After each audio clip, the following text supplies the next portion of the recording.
అందరికీ praise the Lord. Happy feast of Our Lady. శ్రీలందరిలో దీవెనలందిన సుగుణాల రాశివి సుందర మాత.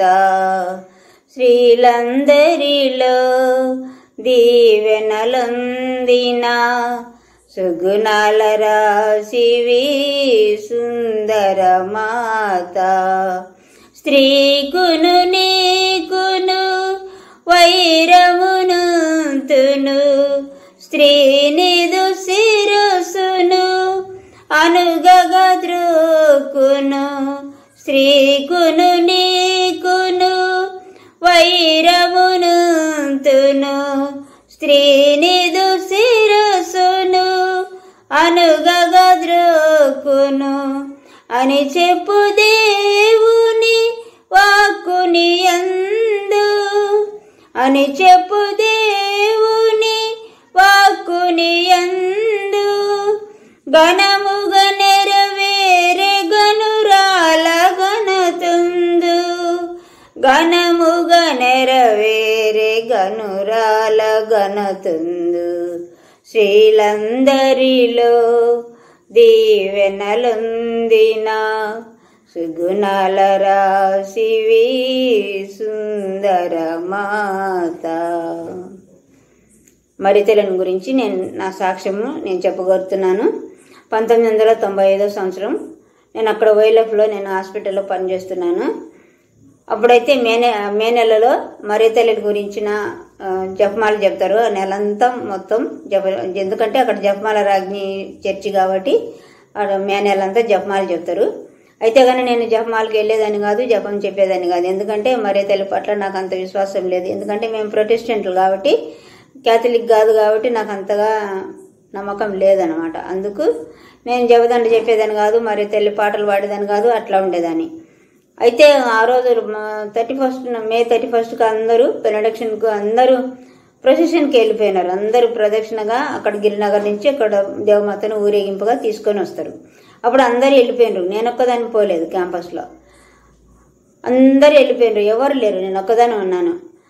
అయితే మరి ఆ రోజు రాత్రిలో నాకు ఒక కళ వచ్చింది. ఆ కళలో నేను పురంలో బస్టాండ్కి వెళ్ళాను. బస్టాండ్లో చాలామంది మంత్రగాళ్ళు అక్కడ కూర్చొని మంత్రాలు చేస్తూ ఉన్నారు. మంత్రాలు చేస్తూ నన్ను పిలిచినారు. అమ్మా నువ్వు మాతో కూడా జాయిన్గా మంత్రాలు చేస్తామన్నారు. అదే నేనెందుకు జాయిన్ అవుతా మీతోటి, నేను దేవుని బిడ్డను, నేను అట్లాంటి పనులు నేను చేయను అని చెప్పిన. అట్లయితే చూడు నీకేం చేస్తామని చెప్పేసి విభూతి తీసుకొని ఇట్లా తిప్పి నా మీద ఇట్లా చల్లిండ్రు. చల్లుతానే నేను అప్పుడు అమ్మ అని గట్టిగా పిలిచిన, కేక వేసి పిలిచినప్పుడు దేవమాత ఆకాశంలో నిండుగా బ్లూ శారీ కట్టుకొని 2 చేతులు ఇట్లా జోడించుకొని నాకు ఇట్లా కనపడింది. మంచి వెలుగు ప్రకాశవంతంగా వెలిగిపోతుంది. అప్పుడు నేనైతే ఇంకా మంచం మీద నుంచి కింద పడి నాకేం దిక్కు తెలియలే. ఆయన మరితెల్లి నాకు కనపడిన వెంటనే నాకు కాలు చేతులు ఏం కనపడలేదు. కింద పడినాను, అట్లే పడుకున్నాను. అయితే నాకు జపం రాదు, మిగిలిన నెరవేరుతలే. ఆ జపం అసలు నాకు రాదు, దేవుడి ప్రసాదం చేత రాదు, ఏం రాదు. అయినా కానీ నాకు మిక్కిలిన నెరగల తల్లి ఆ జపం చెప్తున్నా, దేవమాత పాటలు పాడుతున్నా, మంగళవార్త జపం చెప్తున్నా, ఇవే చెప్తున్నా. 2 గంటల నుంచి 5 గంటల వరకు అదే చెప్తూనే ఉన్నా కంటిన్యూస్గా. అప్పుడు నేను అనుకున్నా, అయ్యో మరితల్లిని గురించి నేను ఎందుకు ఇట్లా నేను అపార్థం చేసుకున్నాను. మరితల్లి నాకు ఇట్లా కనపడింది, ఎంత గొప్ప తల్లి కదా, ఆమె నేను తెలుసుకోలేకపోయినా, మూర్ఖురాల్ని అనుకొని నేను అప్పటి నుంచి నేను మరితల్లి పట్ల నేను విశ్వాసము పెంచుకున్నా. అయితే ఒకరోజు నేను ఏం జరిగింది, మరితల్లిని గురించి నేను బాగా తెలుసుకోవాలి, ఆమె జన్మ వృత్తాంతం అంతా తెలుసుకోవాలి అని చెప్పేసి నేను ఎక్కడ దొరుకుతుందా అని నేను అట్లా వెతుకుతున్నప్పుడు మా క్వార్టర్స్లో లాస్ట్ రూమ్లోకి వెళ్ళిపోయినప్పుడు అక్కడ దేవమాత గురించి ఒక పుస్తకం ఉన్నింది. ఆ పుస్తకం నేను తీసుకొని చదివిన. అప్పుడు దాంట్లో ఆ నమ్మ జాకిములకు మరితల్లి పుట్టినది, ఆమె ఎట్లా పుట్టింది వాళ్ళు అంతా దాంట్లో అంతా రాసి పెట్టింది.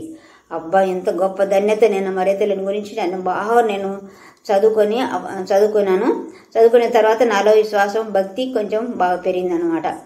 అట్లా నేను ఇంకా జపదండ చెప్పేదాన్ని, మరితల్లిని గురించి పాటలు కూడా నేను అట్లా పాడుతూ ఉండేదాన్ని. అయితే నేను మాకు వైలఫ్లో నీళ్లు బోర్ ఎన్నిసార్లు బోర్లు నీళ్లు వేసినా కానీ బోరు పట్టలేదు. అప్పుడు సిస్టర్ చెప్పిన జాస్మిన్ ప్రార్థన చేయమ్మా, నీళ్లు పడట్లేదు, ఎక్కడ వేసినా కానీ నీళ్లు పడట్లేదు అని చెప్పారు. సరేలే అని చెప్పేసి నేను ప్రార్థన చేసినప్పుడు మరీ తల్లి నాకు బాలయేసుని ఎత్తుకొని వచ్చి నాకు ఇట్లా దోసిట్లో నీళ్లు పోసినట్టు కల వచ్చింది. కల వచ్చినప్పుడు నేను సిస్టర్ చెప్పిన, సిస్టర్ ఇప్పుడు నాకు కల వచ్చింది, ఇట్లా దేవమాత నాకు దోసిట్లో నీళ్లు పోసింది, అప్పుడు నా మరీ తల్లి నాకు సహాయం చేస్తుంది, నీళ్లు ఈసారి బోరు వేయండి అని చెప్పినప్పుడు ఆ రోజు బోరు వేసినారు. బోరు వేసినప్పుడు మంచి నీళ్ళు సమృద్ధిగా నీళ్లు పడినాయి. అయితే నెక్స్ట్ మరి బోర్డింగ్లో అయితే అదే రోజు వేసినారు కానీ అక్కడ ఉప్పు నీళ్ళు పడినాయి, హాస్పిటల్ అయితే మంచి నీళ్ళు పడినాయి. అట్లా దేవమాత ఎంత గొప్ప కార్యం చేసినారు. మరీ తల్లిని గురించి ఎవరు కూడా అమర్యాదగా మాట్లాడకూడదు, ఎందుకంటే ఆమె గొప్ప తల్లి. ఆమె లేకునంటే మాకు మానవాళికి రక్షణ ఉండేదే కాదు. మరీ తల్లి యేసుక్రీస్తు ప్రభు ఈ లోకానికి రావాలంటే మరీ తల్లి పరిశుద్ధురాలు కాబట్టి మరీ తల్లిని ఎన్నుకొని దేవుడు ఆమెను మరీ తల్లి ద్వారా మనకు దేవుడు రక్షణను అనుగ్రహించినాడు. కాబట్టి మరీ తల్లిని ఎవరు కూడా అమర్యాదగా మాట్లాడడం కానీ, అఘోరంగా మాట్లాడడం కానీ, నిర్లక్ష్యం చేయటం కానీ అట్లా చేయొద్దు, ఎందుకంటే ఆమె పరిశుద్ధురాలు కాబట్టి ఆమెను మనం తగిన గౌరవం ఇచ్చాలి. అది నేను అనుకున్నట్లు అది ఆమెను ఆరాధన చేయటం కాదు, కానీ ఆమె చెప్పింది. నేను కానాపల్లిలో మరి ద్రాక్షారసం నీళ్ళు అయిపోయినప్పుడు శిష్యులకు చెప్తుంది, ఆయన చెప్పినట్లు మీరు చేయండి అని చెప్తుంది. కానీ ఆమె నన్ను ఆరాధించండి, నాకు పాటలు పాడండి, నాకు ప్రార్థన చేయండి అని ఆమె ఎప్పుడు అట్లా చెప్పలేదు. కాబట్టి మరీ తల్లిని ఇక్కడి నుంచి ఎవరు కూడా అమర్యాదగా మాట్లాడడం కానీ, అగౌరవపరచడం కానీ చేయకుండా మరీ తల్లిని మనపూర్వకంగా గౌరవించాలని, ఆమెకు తగిన ప్రాధాన్యత మనం అనుగ్రహించాలని ఇచ్చిన సాక్ష్యం ద్వారా మీరందరూ తెలుసుకోవాలని, నాలాగా ఎవరైతే మూర్ఖంగా అలాగా ప్రవర్తిస్తున్నారో అలాంటి వాళ్ళందరికీ నేను చెప్తున్నాను ప్రత్యక్షంగా. ఎందుకంటే మరీ తల్లి ఖచ్చితంగా మనల్ని క్షమిస్తారు, ఎందుకంటే ఆమె మనల్ని ఎంతగానో ప్రేమిస్తుంది. కాబట్టి ఆమెని ఇంతవరకు నాలాగా ఎవరైనా కానీ తిరస్కార భావంతో ఆమెను చూసినంటే కూడా అందరూ కూడా మరీ తల్లిని యొక్క గొప్పతనాన్ని తెలుసుకోవాలని నా కోరిక. చిన్న సాక్ష్యం దేవుడు దీవించును గాక. ఆమెన్.